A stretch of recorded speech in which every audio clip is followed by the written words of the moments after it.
ધરાતલ હકીકત સમજો. આ કઈ સુરેન્દ્રનગર પંથકના આસપાસના ગામડાની જ નથી. ચારેક આમ આદમી પાર્ટી એમ તો છે તો ખરી, તો ચારેક વખત કહેવામાં આવ્યું હતું તો બધા આવી ગયા. નહીતર બધા ખેસ પહેરીને ક્યાંથી આવે મને તમે કયો?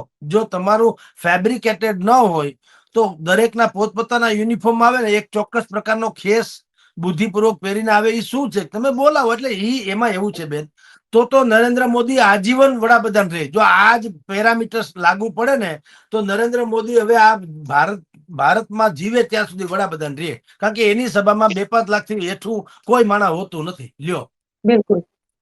એટલે ઈ પૈમાનો ખોટો છે અને જનતા પણ બિલકુલ સમજે છે. એમાં કાંઈ કોઈને આશ્ચર્ય નથી.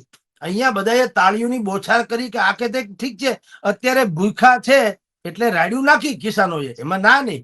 પણ એને એક અપેક્ષા તો હતી ચોક્કસ જ કે કોંગ્રેસ જે ચૂકી ગઈ, ભારતીય જનતા પાર્ટી જે અવગણી છે, કદાચ આમ આદમી પાર્ટી એને કેચઅપ કરી લે મુદ્દાને.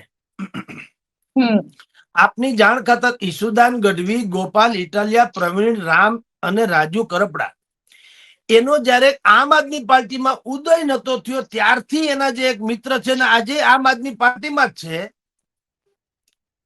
એણે કીધું કે ભાઈ આમાં 1 રૂપિયાની પણ સહાય જાહેર નહીં કરે તો આ સભા પણ નરેન્દ્ર મોદીએ જેમ એકતા શિબિર કરી છે કેવડિયામાં, એને આપણે સરકારી તાઇફો કહીએ એમાં વિપક્ષનો તાઇફો થશે, બીજું કશું જ નહીં દે.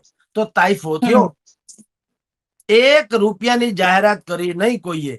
હવે મને કેટલાક દિગ્ગજ લોકોએ એમ કીધું કે એમાં કઈક ટેકનિકલ એરર છે, એટલે કે એક રાજ્ય બીજા રાજ્યને આવી રીતે સહાય ફાળવી શકે નહીં. હવે આ તો ગજબનો તર્ક છે. આવું તે હોય કે મારે દાન, બિલકુલ સાહેબ, મારે તિરુપતિ બાલાજીમાં દાન દેવું તો દઈ શકું, મદદ કરવી હોય તો કરી શકું. મદદ શું કામ ના કરી શકે? ટૂંકમાં આમ જુઓ તો છછુંદરના છયે સરખા. તમારે મત લઈ લેવો છે, રૂપિયો નથી દેવો એક પણ. સરકારને ગાળું દેવી મફતમાં.